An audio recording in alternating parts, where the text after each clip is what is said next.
sharing your issues, but I'm glad it's getting a lot of spotlight and people it has been losing some of the stigma that people have, thinking that once you admit that you're having problems, that mean that you're crazy. And I tell people you have to be a little bit crazy in to survive in this world. Amen.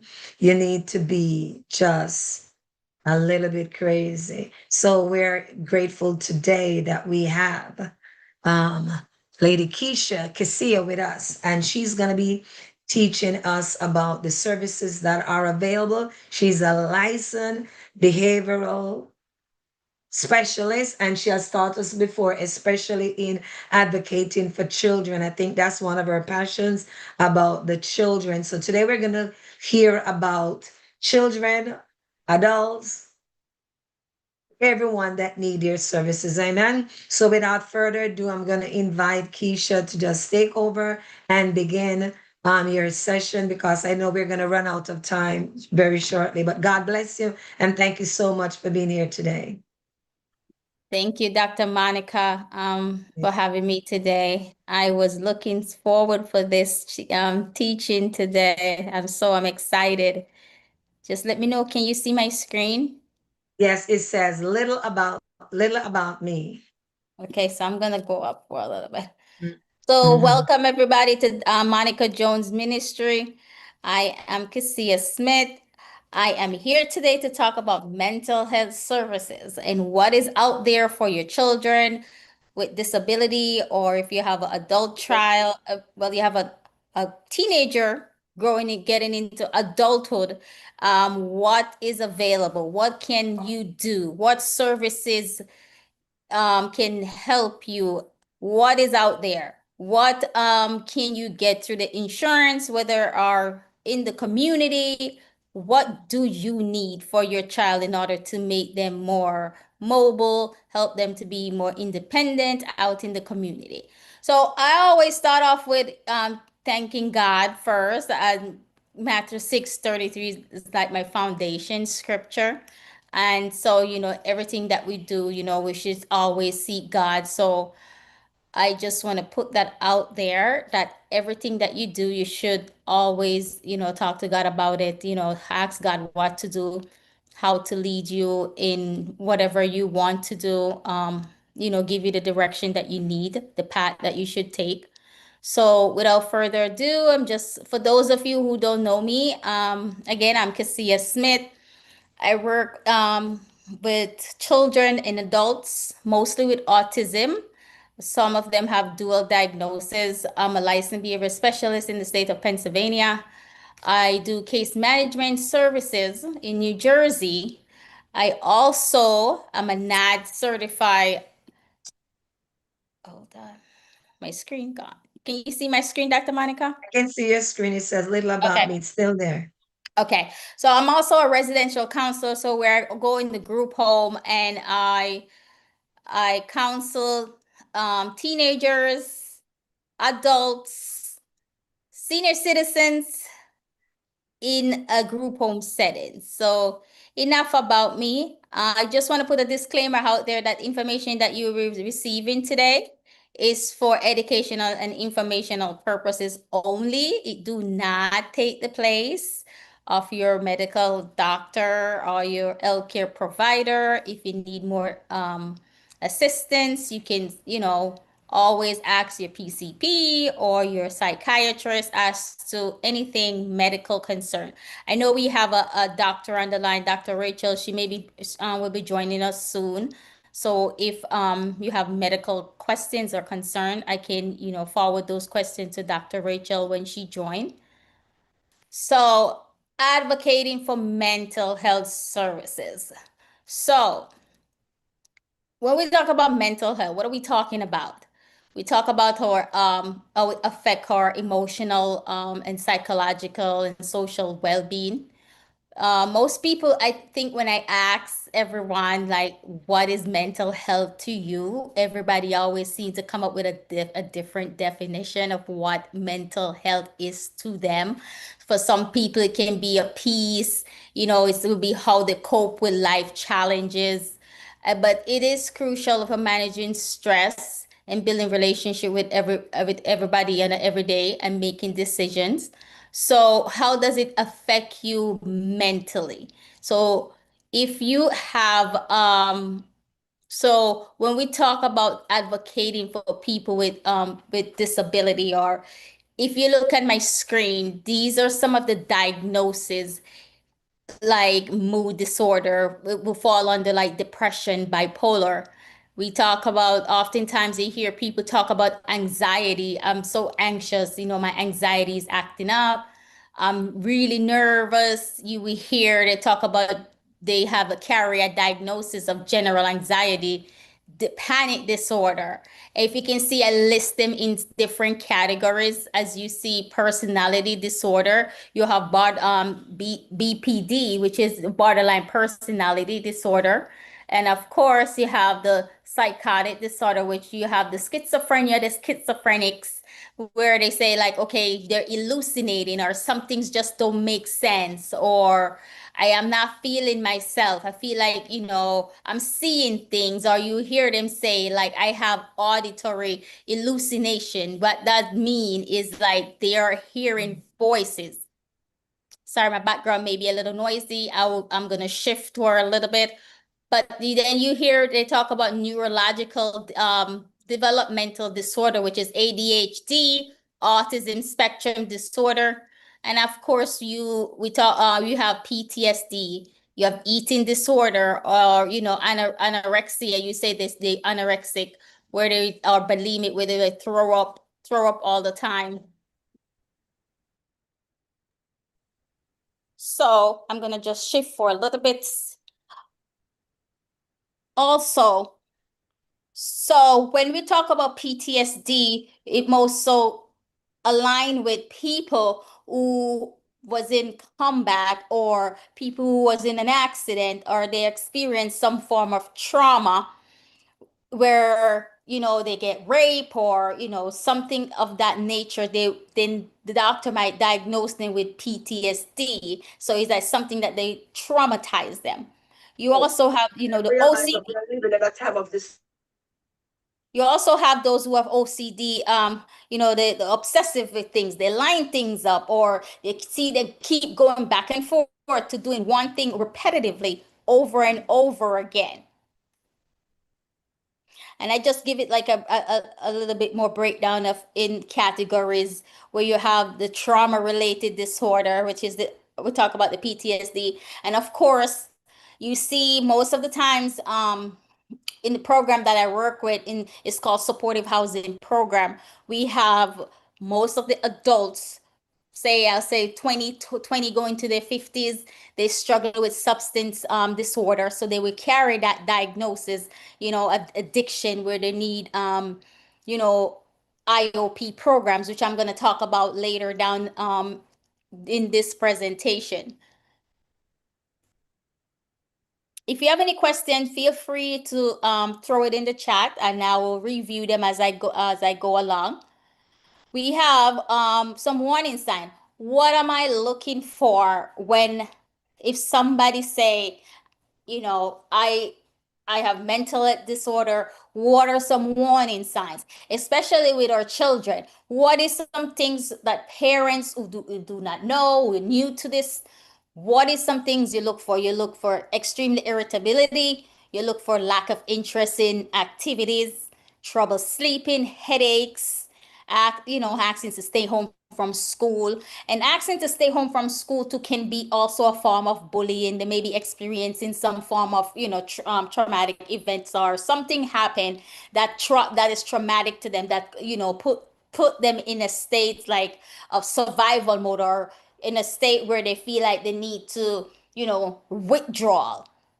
So, one of the biggest thing I will hear some of my clients say, I'm just not acting like myself today. I don't feel like myself. Or you hear them saying they'll withdraw, don't want to meet for services. So those are some of the things that you will look for in a client, or your children, or your adult child, or, with mental health disorder. So we're going to continue to expand on some of the warning signs. So feeling helpless, that's a big one, where they feel like, oh, I feel like I don't mean nothing. Nobody love me. I just don't have no purpose in life. You see the lack of energy. You see the fatigue, of course, the excessive sleeping, excessive substance use, whether it's drugs, alcohol. You will see at that times it will increase. You see the social withdrawal, that's a big thing. Because even us as case manager, when we go out to some of these homes, they don't want to meet you. They would either not answer the door, they would not answer the phone, and there's nothing you can do, but they just withdraw. You just have to, continue to, push. And there's services in place for when that happen. So we're gonna discuss that later down as well. What is some common problems today in the school? I talk to not just I talk to my daughter, I talk to my nieces, my nephew, and they're saying, and I talk to other kids outside of my family, and this is what they're saying. They're saying that children nowadays, these Gen Zs, they call them, they're seeking validation from peers. And I hear this all the time, peer pressure is real, the pressure to be a perfect teen, and the pressure from family members, and the pressure to be a perfect teen stem from the way I look, or I have to make sure that I dress a certain way to go to school. I got to look a certain way, or else I get make fun of. I, my daughter, and I told her I was going to use this today in my presentation. She was saying, we have a neighbor across from where we live. They go to the same school. He's 11th grader and she's what, a 7th grader.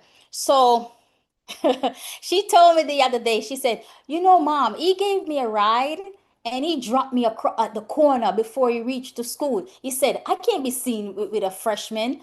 So, so, peer pressure again, that come into it, you have a certain image that you want to portray. So it is very important as parents when we have daily conversation with our children. How was your day? What's going well? What's not going so well at school? So when you see them start not being themselves, this is not the normal routine. This is not the normal behavior. These are some of the things you need to look for and ask them questions. And that way you can not only build have a relationship with your child, or but that open door um relationship where they can come in, they can tell you anything without you even feel judgmental, because that's also a big thing where I hear the kids was like, oh, you're so judgmental. I hear kids telling adults nowadays, you're so judgmental. So sometimes we just need to listen and not so much respond. I'm not saying that as a parent you're not going to respond, but not everything you're going to respond on. You're not everything you're going to react to. It is okay for you to have a conversation and said, okay, would you like my advice on this? So build that relationship with your child where they feel comfortable to tell you anything and receive information back from you. Because I noticed some of these kids, they will tell you stuff, but they don't want to receive back the information. They don't want correction. So it is very important for us to develop that habit each and every day. Okay, so as a residential counselor, I go in these group home, and man, it is a mess some days. I can't tell you how many times we have to call the police because they refuse fighting, arguing with roommates. We have to break it up at times. It is very challenging in some of these group home, um, but there are also some good stories, improvements, and turnover successful stories in some of these group home where but most of the group homes that I've been to, they mostly struggle from anxiety. And sometimes when new people come into the home and disrupt the environment, it causes anxious behavior. And then so you will hear them say, I need my anxiety medication. So most of some of the well-known runs, or the lorazepam, the Xanax, or the clonazepam, you hear them say, okay, I need something to take the edge off. and it has been very chaotic in some of these group homes, so I would say to parents, if you can work it out and have your child living in your home in their natural environment, it would be a better fit, because they have to live with people. They have to adjust to people way of doing things. So it is very challenging. And if they struggle with mental health problems, that's an extra layer being added. What is it like for parents? One of the staff member that I work with at the group, when she told me, we talk about NAMI, and was one of her rock. And I said NAMI was a rock because NAMI provide everything that she need for a parent to know about mental health problem. NAMI provide medication management for her. They give classes. They educate you on whatever diagnosis the doctor will give your child. So most likely it would be either the PCP, but when it comes to mental health, you want to get a psychiatrist to diagnose. um I would say anything outside of a psychiatry, you need to evaluate that, because most of the time, when we ask a verification of disability with our agency, we are asking the psychiatrist, my bad, to provide that diagnosis. So NAMI, if you don't know anything about NAMI, you can just Google it. NAMI, National Alliance for Mental Issues Illnesses. It's a great resource. I would say start there. They provide you with a wealth of information, case management, residential services, classes to inform you of what the challenges that lies ahead and what you are dealing with as a parent. If you are on here today and you do behavioral work, you do mental health work, you do clinical work, any type of work, everybody need a mental health day. For a mental health day look different for everybody. So I would say some people, they just need to be still for a couple hours and they're good. For others, they need break from work and school. For some few hours to do nothing is okay, and taking a nap to refresh, it's okay. I will always tell people, I have experienced physical burnout and mental exhaustion, and I would not wish it on my enemy.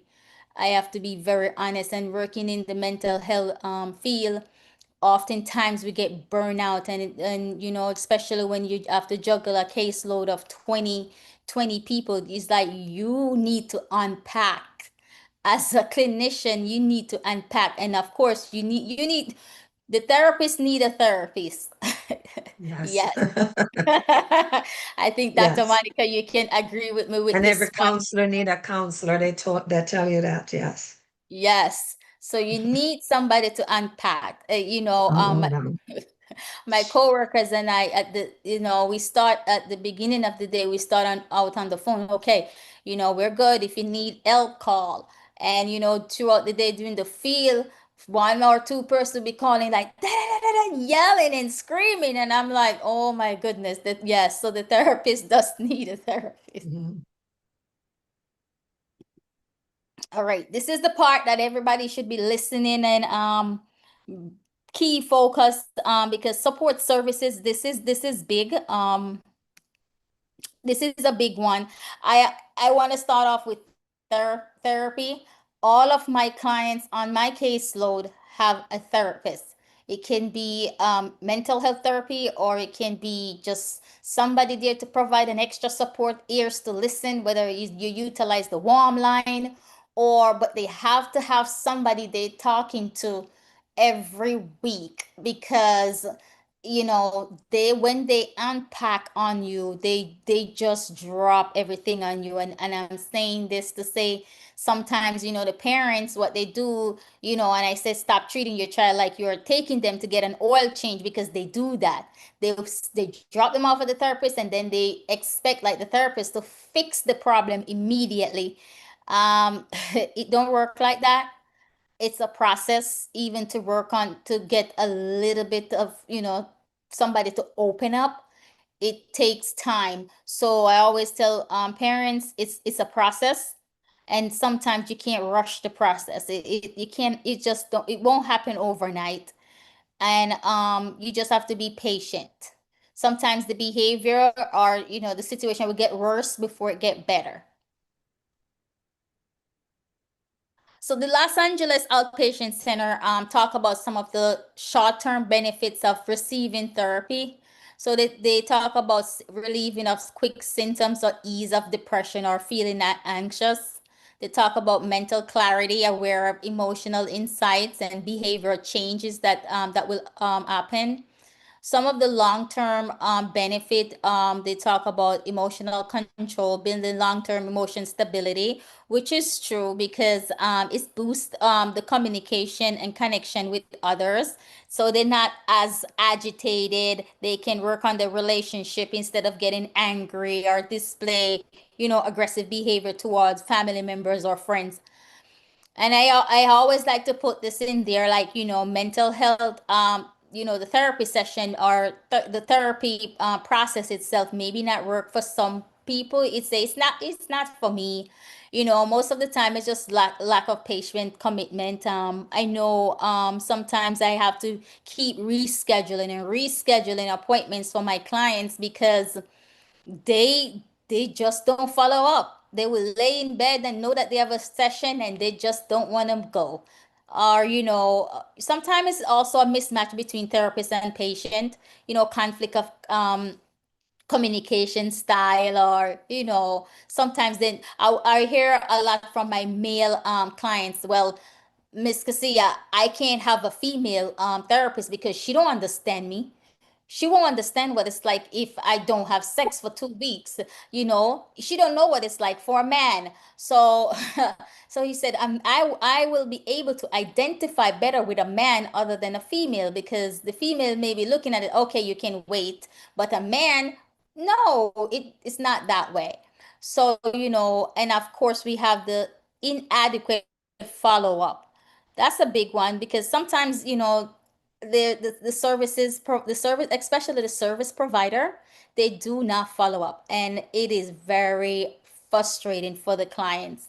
So it is important, if you're here and you're a service provider, follow up. A phone call, it don't hurt. Even if it's 2 3 times you have to follow up, or whatever your policy is, um just follow up. I would say if it's 3 calls and they don't answer, okay, then it's time for discharge, or termination of services. That's fair. But don't have one session and don't follow up, or you have your child go to one session and then drop out after the second or the third, because you can't follow up. You can't go bring that child to the session. So I just want to throw it out there. If you don't have transportation, you can find a telehealth provider where you feel comfortable to talk to somebody in within your own home, in your own bedroom space, wherever, in your own privacy, wherever you feel comfortable. That way you don't, some people like to go in person, some people don't. So it is up to you what your preference is. Linkages. This is very important. And if you have, everybody on here, if you have insurance, get a case, they call him case manager or care manager. Um, but there are with your insurance, you can get a care manager to help you find the provider that you need. Sometimes they will give it, if you call the insurance and said, I need a dentist in my area, and they will send you like a long list of dental provider. But when you call like 5 or 6 of them, they're not participating with your insurance. So getting a case manager or a care manager, it it will better for you. It's very beneficial. It doesn't matter what insurance you have. And getting a care manager or a case manager is also helpful because they will tell you what type of services extra services you can receive in your insurance. I know a lot of the insurance now, they provide gym membership, they provide weight management services, they provide, nutrition services, which is also fall under the medical component. But getting, even if you don't want to, you paying for a gym membership package right now, you can call your insurance and ask if they pay for gym membership, and that's fall under health and wellness. So another very important services to everybody, to if you have a child or an adult with autism, any disorder, any diagnosis, any disorder at all. If you're struggling, go on Google case management providers in my area. You will get a case manager assigned to your child or your adult child, and they will provide you services. They will link you with services that you need. For example, your child is about to be 22. You want that child out, and I'm saying child because that's your child. It's just an adult child with disability. And you want that child out of your home. You want them to start living independently. They want them to start living in a group home. Get a case manager. If they want them to have independent services where somebody just checking on them once a week, get a case manager. A case manager right now is the biggest thing to help a lot of people with getting services, because I had a situation the other day where the dentist, one of my client was supposed to do surgery and he's scared, and I keep rescheduling the appointment for him. And as a case manager, I have to, transfer those services. I have to give him, even though I advocate for him, I have to teach him those skills. So I sat beside him, and he called the dentist provider, and they told him, well, you can't we can't provide services to you no more because you canceled 3 times now. I'm sorry, we can't provide services for you. So you missed 3 4 appointments. So I know without a doubt that I cancel those appointments on all those dates and before 24 hour. So she did not know that I was listening. So I got on the phone. I introduced myself, what company that I work with, and I said, I'm sorry, I don't know if you know, but we're dealing with people with disability here, mental health problems. Sometimes they don't want to get out of bed. They don't show up for their appointments. So she's saying, well, he missed the appointment. So I said, okay, can you please give me the dates of the appointment time that he missed? Because I said to her, she was like, she start fumble now. So I was like, okay, because I said, he didn't miss no appointments. I cancel those appointments at a reasonable time according to your policy. So if my client did not have me as a case manager, the provider would just say, okay, we're not working with you no more, not knowing that, they have mental health challenges and they have to provide care for them in a different way. Housing choice voucher program. This is a big one because if you have, a child don't stay a child anymore. They grow up to be an adult, and sometimes they will stay at home, sometimes they don't. They want to live out on their home. They want to live out in the community. They have normal life just like anybody else. So we have housing choice voucher programs such as Section 8, low income, and if you live in the New Jersey area, I know the Division of Mental Health, they call them DCA. They have a housing program for adults with disability if they're homeless, if they was veterans, if they have some form of domestic violence, um, they qualify if they have a disability. There also a program in New Jersey. They call them DAYSAC, which is a domestic violence program for women, especially who have experienced abuse. They put them in the hotel, until they can help them find a voucher or somewhere to live away from that, abuse partner. So these are some things we should look into. And again, I just spontaneously just was on YouTube the other day, and I log into IPC, and I heard Prophetess Moulton. She was praying on documentation affliction, and I smile because it is so true. If you sometimes when you go to social services, which I'm going to talk about in maybe through 3 slides down, I took few clients the other day to social services, and they open at 8 o'clock. My client sat there until 8:30 before somebody actually come and meet with them to talk about their documents and what they need. So, having a case manager, when you go to social services, you want that case manager accompany them. If you have an adult child, they might, know what to do, but as a parent, as a family member, you want to provide that extra support because they'll have them sitting down for at least an hour.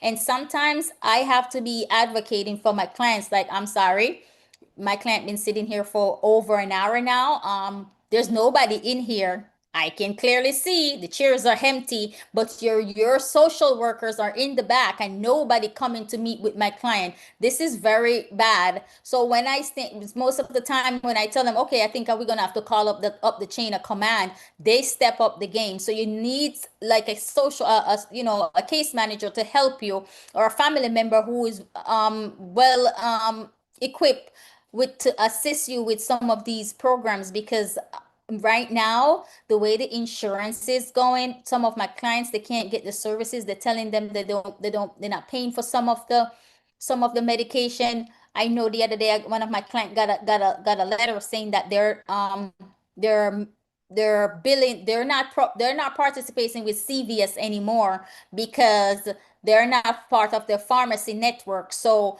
they have to find a different pharmacy. What if CVS is the only pharmacy in that area? So what you have to do, you also have to, if you're not aware, you can get your medication mailed to you. But sometimes it's very hard. So now you have to find out one of those local pharmacy that deliver every daily and consistently, and where you can trust that you don't have to pay a fee for delivery, because sometimes if you find some of those local pharmacy, they will deliver free if they have maybe 5 or 6 other patient customers in the area. So this slide is, I know a lot of people in home do not like to call crisis management. They don't like to call the police. I am sorry to say, but when I go in a home and that client is in crisis, I am calling screening. They will either ask questions, what is going on. I know sometimes parents, like, they don't like to call people. I don't want people in my house, but I'm sorry, you have to get over that fear. I really sorry to say this, but you have to get over that fear. I don't want people in my house. Why you don't want people in your house? You need the services. Sometimes it is too hard to handle on your own. And especially, I go into housing and I see, the parents having the kids sleeping in the bed, and the adults know the 20 30 20 years old should not be sleeping in your bed. I'm sorry. At a certain age, we transition them from, and if you need help transitioning from your bed to their bed where they can sleep in their own bed, you can get behavioral health support services just to help with transition nighttime routine. Most of the time you hear parents say, oh yeah, me and my husband, you hear the mom said, me and my husband, we can't have sex anymore because the kid is always there. Excuse me? At a certain point, that child need to go. Um, Sometimes I see few weeks ago I saw this one of my coworker. She came to work and she had bruise all over her arm, and I asked her, I said, what happened? She said, my son again, pinching me up, hitting me. I said, I'm sorry, you need behavior support services. You cannot handle this on your own. Just because you're saying, I don't want anybody in my home. Well, they get bigger and they get stronger. And trust me, the little pinch that they give you at 5 is not the same pinch they will give you when they're 18.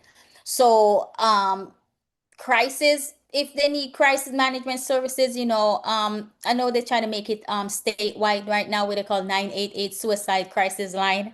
I know New Jersey also have a warm line. So if you look on, if even if you don't know what to do, go to social services.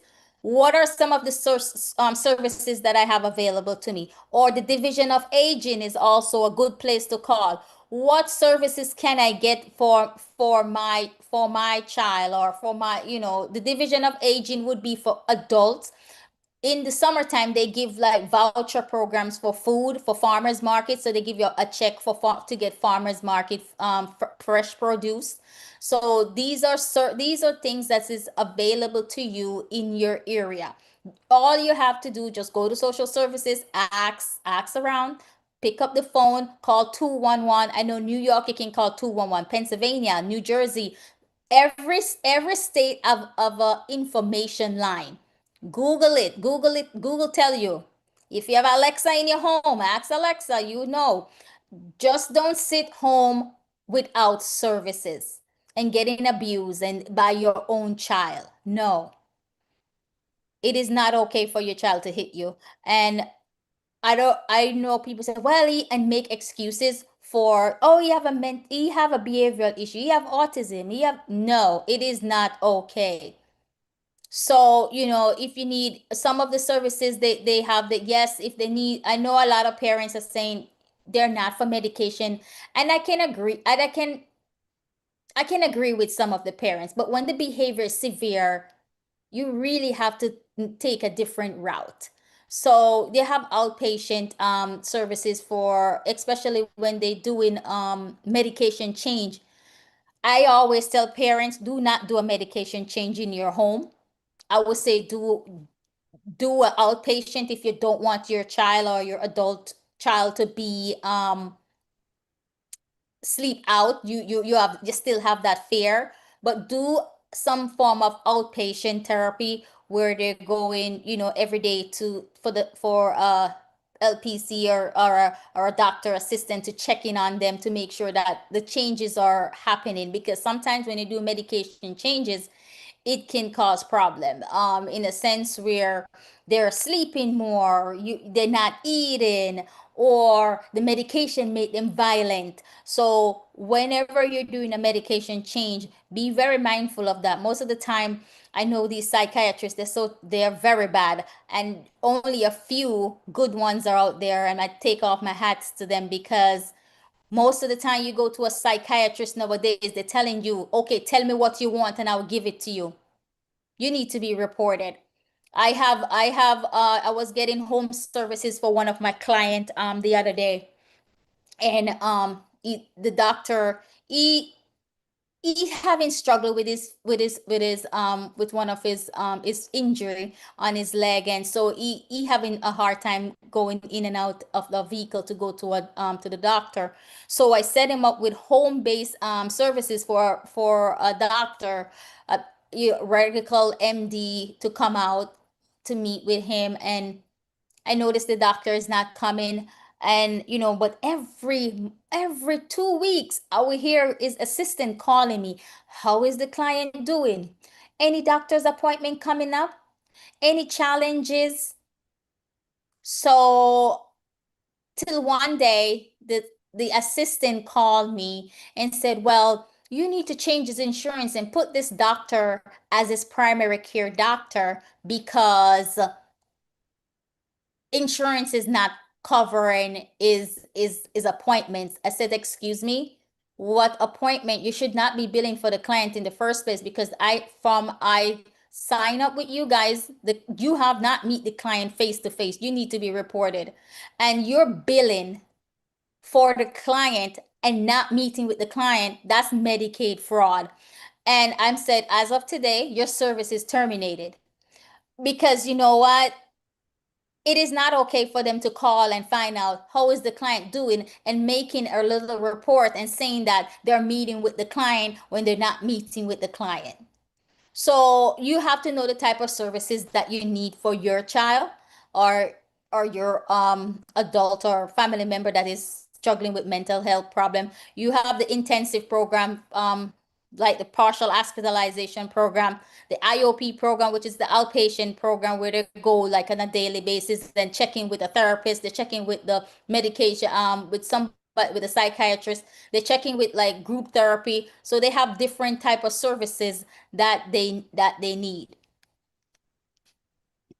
Okay, Transportation, Kesiah, 1 minute, one minute yes. here. Under the crisis program, when you said you call 911 and for the police, Mhm. is there a specialized unit in the police department that can handle mental health challenges? Because sometimes they come and they just make it worse. Because I remember there was a woman once who called her son who was having mental problem, and he didn't want to take his medication. And she called the police and she said, "See here, if you don't take your medicine, the police is going to arrest you and put you in jail because you're not taking your medicine." And he said, "If the police arrest me, I'm going to shoot him." And the police took out his gun and shoot him, because the guy said, "If My you goodness. arrest me, I'll shoot you." He didn't have a gun. It was just something that he said. And of course, it was a black person and it was a white police. All he said that was, and the woman said, "Why did you shoot him?" "I just wanted you to scare him, to get him to take his medication, and you shoot him. We don't have any gun in here." He just said it. And he shot the guy. So do they have specialized help? That's why some people are afraid to call them for help, because they're coming to shoot somebody because they have a gun. Okay, so if in that situation, I have, most of the time what I do, I call the crisis line. I don't call the police first. I call the crisis worker, because the crisis worker is coming out with the police. They are the one who are doing the assessment. I do not call, the only time I will call 911 if the client Okay. is violent. That's the only Okay. case I would tell a parent to call 911. Do not call the police the first thing. You need to call the crisis line, and the crisis worker will be there with the police. They are the one who will be taking the lead. If at any Okay. time, I always tell parents this, is at any time if the child become physical, that's when the police will take over from the crisis worker. Okay. But calling the police is never the first thing that we do, because the police, they come in with force. Yes. And I agree with Dr. Monica. Like, sometimes when that's the thing, if they're not medication compliant, you need to report that to the psychiatrist, not to the police to call to scare. Because when the police Mhm. come, they're not coming to scare. They're coming to we call it, they're gonna 302 you. That's the code for you're gonna go to the hospital. So when they come, sometimes they depends on how the client behave, they will restrain. Mhm. So transportation services is big. I'm not sure if most of, again, please get a care manager with your insurance. They might ask you to work on one or two goals, but it's worth it. If you get your insurance, most of the insurance, they pay. If you don't have money to go to the doctor, your insurance will pay for transportation services. Some state, they call them share rides, some call them motive care, some call them whatever your county name is. Just so you know, because of the amount of need for transportation to and from medical appointments, they are now contracted with Uber and Lyft. So So most of the time, you're not getting that big bus that come and you have to sit there on the bus with five, six, seven, 8 people. You are in a cab, in a taxi. There is also a service called Danny Ride. If you, it's a really good program where you go and you set up transportation. They will take you to your doctor's appointment. It's very good. I have signed up with it with for some of my client recently because it is it's I have too many consumers in order to be, I can't be in two places at one time. So some have to take Danny ride, some have to take the share ride, what we call it, and they take them too, they wait for them. They will come back for them. Some people wait because they know that the appointment may be maybe 10, 10, 20 minutes. Other people, they will just come back because they already have it scheduled through the transportation services. This is a big one, financial services. If most of the time, people who have apartment, who are trying to get a brand new apartment, move into these apartment, they don't have the money. Again, Google is my best friend. Go, and in most state you have a Catholic charity, you have a family promise, you have LIHEAP that is through your state, your county, whatever. It's social services, but if you have a low income, they will pay for it. If you make a lot of money, I would say maybe over 45, 50,000, they will not pay for it. You do not qualify.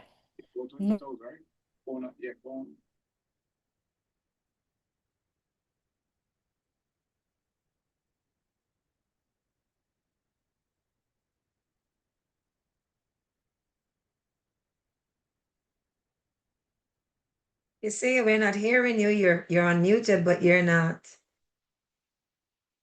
Did I lose her?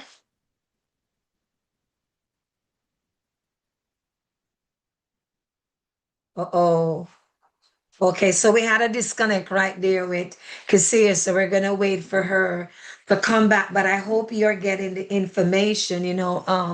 Different state, like she says, offer different assistance. You have, I know the ride share in Florida, they have TOPS and they have other programs where you call in. Some of them have 24 hours or 48 hours, 72 hours, where you call in to organize your ride to and from appointments. And like she said, now recently they have been doing Uber. As a matter of fact, I think Chen Medical used to have their own drivers, and you would see the big sign Chen. And what they're doing now, it's cheaper to use Uber than to buy the vehicle and have their people operating it. All right. And then, like she says, the Catholic charities, you have a number of programs that you can go to the Catholic church in your area, and they normally provide social services that will assist you in whatever you are doing under financial services, and some government programs pay like your electricity and so on. Back to you. Oh, thank you, Dr. Monica. Yes. Uh-huh. So yeah, if social services will provide you with security deposit for your house, for your application. You just have to provide proof of the, whether it's the lease. You have the LIHEAP, like I was saying earlier, to help you pay with your energy assistance, your light bill. Mhm. You have the local, you have the rental assistant. So they will provide you with rental assistance if you have a fixed income. Most of the time, if you have a fixed income, whether it's SSI, SSD, you qualify for these services. The other people who do not have SSI, SSD, even if you're just a family member and you said, right now I'm struggling with paying my light bill, I'm struggling with paying my rent for this month. Family Promise, Catholic Charities, those two service provider, they provide you with assistance with paying your rent or paying your light bill. And of course, If you're not aware of SafeLink, you have to be qualified to Medicaid, or if your child get free lunch at school and you need an extra cell phone, you can get it through SafeLink program.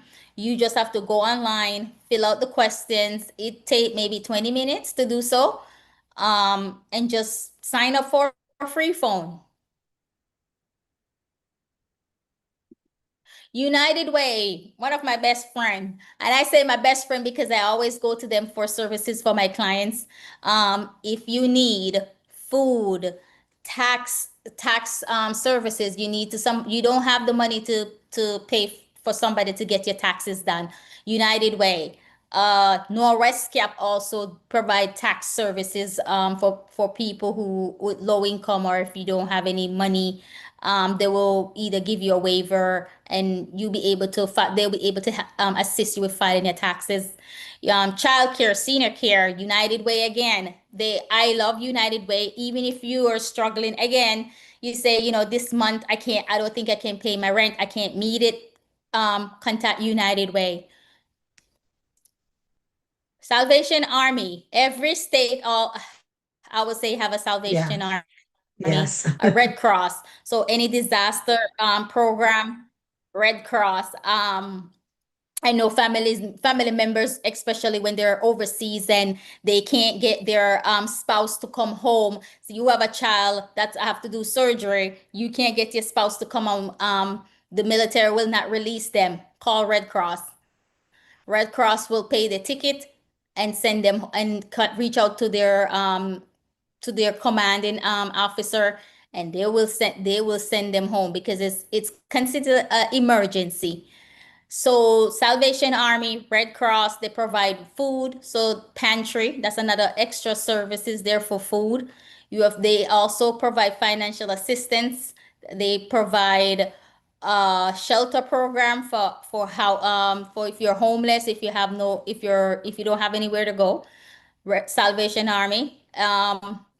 If you are, most of the time during Christmas season, you don't have a lot of money to buy Christmas gift for your children. Salvation Army, fill out the application and get it in early. I would say, before no around October, November time. Don't wait for December because a lot of people are applying for the same services. I know they do what is the toy drive, the Toys for Tots. I think that's what they Yes. call it too. Yes. Yes, they have those programs, so you don't have to, say I don't have anything to Christmas gift to give my children this year. They give clothes, so apply for those services. Just a reminder again, NJ 211, PA 211, New York P 211. I'm not sure what it is in Connecticut. I'm not sure what it is in your state. Every state have a information line. If you call that information line and said, I need behavioral services for my children, I need financial assistance, I need housing assistance. These are the number you call that line, and they would text it to your phone, a list of information that you need in order to make your life a little bit better or your situation a little bit better. These are my references. If you have any question, I'll be more than happy to answer them. You can raise your hand or put it in the chat. All right, I have a question because last night I was reading something and it struck me as very, very sad. It was where a child Yeah. went from spending time with the mother. I don't remember what happened, but she went to the father.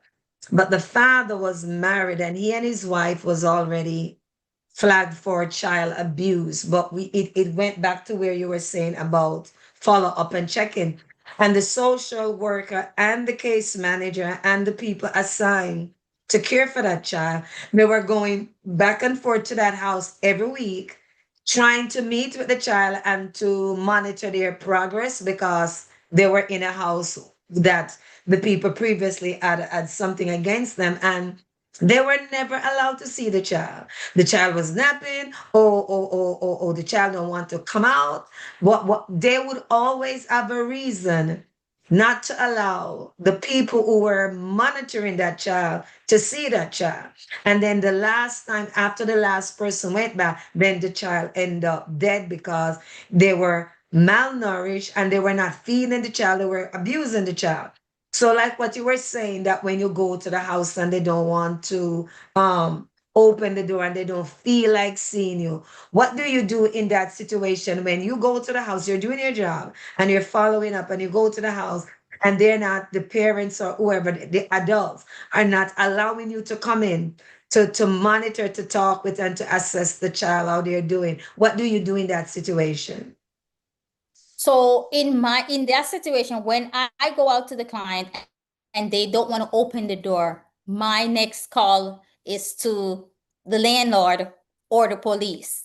So I'm calling the landlord and the police at the same time to come and open the door, because at that time they are violating the consumer service agreement that they signed with my agency, saying that they will meet every week. So if you're not meeting once a week and I'm calling, I'm leaving messages on your phone, I'm leaving messages on your door, and you're not responding, my next step is the police, because I don't want to find you dead. And Yeah. for children, I remember when I did foster care, the social worker, they would just step inside my house and just like, oh, how is the child doing? How is John doing today? Is he good? And then she would want to leave. I said, go upstairs and check on John. You have to make them do their job, because if you don't, they're writing it down that they saw you and everything is okay, when that's not true. Few years ago, they have this foster parent was only feeding the child cup noodle while they were having nice fancy dinner. I remember one time I had walked into a house and I saw like 4 cups on the table, and I was wondering, why are the cups is on the table? So during one of my session with the client, I asked, I said, why is the cups always on the table? What's going on? I never see them in the sink. So the child told me that their foster parent have them have the cup on the table so that they can have water throughout the day. I said, oh, okay, so what about dinner time? Do you get clean cup? They said no. And that's when the child relieved that information to me and told me that my foster parents, they have juice every night, but we have water. So my call is next to Childline. I have to Childline it because that's dirty cup you're having them drinking from, and you're not cleaning it up. The cups are not being changed. So I had to call Childline for them to go see what's happening in that house, because that's nasty. Wow. How are you not changing the cup when after every use you want them to use the same cup for throughout the whole day? They, Mm-mm. Something's wrong.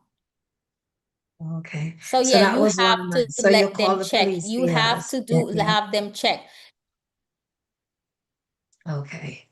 All right. So basically, most Yeah. states would have the same services, probably a different name, but would have the same services. Because I've been to group homes, I as part of ministry to go visit the people there. And like you said, they're all different levels of ability.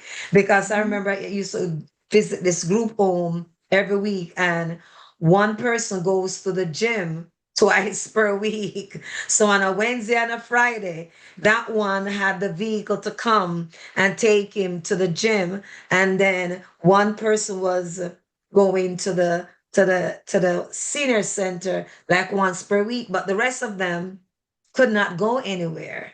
They were just there. So it depends on the level of I guess how they could function.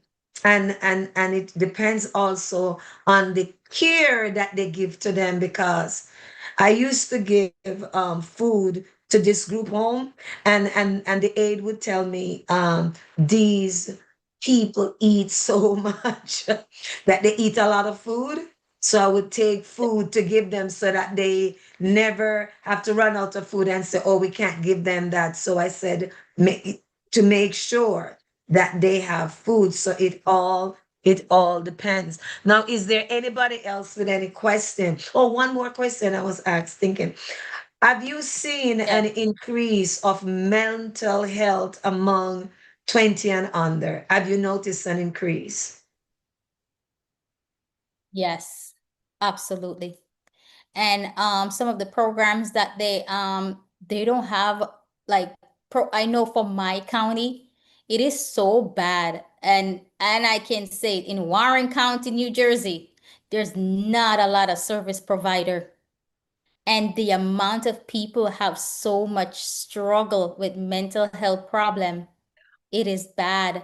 And I know their wait list is long. I know I because I have was one talking. client right now. Mhm. No, go Yeah, ahead. one client right now, and I, with United Healthcare Insurance, and I cannot find him a therapist in Warren County. It is so, and I had to tell him, I'm sorry, you need to change that insurance, because the providers are like an hour, 2 hours away. And most of the providers that the insurance now is giving you, they do not participate with those providers. Yes. Yes. And you wonder why they do that. But then I guess that's another scheme not to spend money. Because I was talking to Rachel and she was saying that even at the Kingston Public Hospital, they have to now have a ward that used to be a medical ward to enlarge that now to become a mental ward because there are so many people. And I find some parents calling up for their children and when I say 20, it's not even 20 and under. They're like under 15 years old and they're having mental health struggles. And I'm saying is almost like epidemic level where small children are having issues and they're having meltdown and they and oh my God, it's bad. So I just wanted to know if you were having that too over in Pennsylvania or New Jersey, that children are struggling mentally. Yes, Dr. Monica. And the problem that they're having now is that they can't, the hospital, if you take them to the community hospital, they do not have beds to host them. So they're calling out to different hospital that is 2 hours, 3 hours, even in different state to take these kids because they do not have the Mm. space to hope to assist them in that area. Yeah, so the psych It's wards are bad. normally the psych wards are normally like say for older people the system right now has no way to deal with them and for the younger ones because where they're gonna put them? It wasn't for that. Yeah, Anyway, they don't thank have you enough so beds. much for the information and I'm gonna pass on. I hope we're gonna remember United Way. I did not realize that United Way offers so many much helped in this era. So I'm gonna pass that on to some people because I know about the Catholics always doing charitable work, but I did not know United Way was a participant. So I'm gonna pass that information on to somebody that I think can use those services. Amen. Thank you so very much for this. It was so informative and it will help me because when people ask me, then I'll have more information to tell them. And remember, this is going to be on Life Vision. But if you need a copy to go on YouTube and go on Facebook Live and get a copy and pass this on to people's parents or grandparents or people who you know would need this kind of information. For some reason, nobody ever asks for a copy from Zoom. It's always YouTube and Facebook. So when you go on YouTube and Facebook, like, share, and subscribe. And we are putting this on Life Vision so they have a larger audience. And I hope this one will hit the 20,000. Amen. God bless you all. See you on Monday, God's willing. Thank you so much, Kesiah, for your help. And if anybody needs to speak with you privately, can I give them your number? Yes, go ahead, Dr. Monica. All right. Okay. Thank you so much, everyone. Thanks for being with us. See you on Monday, God's willing. Enjoy the rest of your weekend. And by God's grace, we're going to transition into March because believe it or not,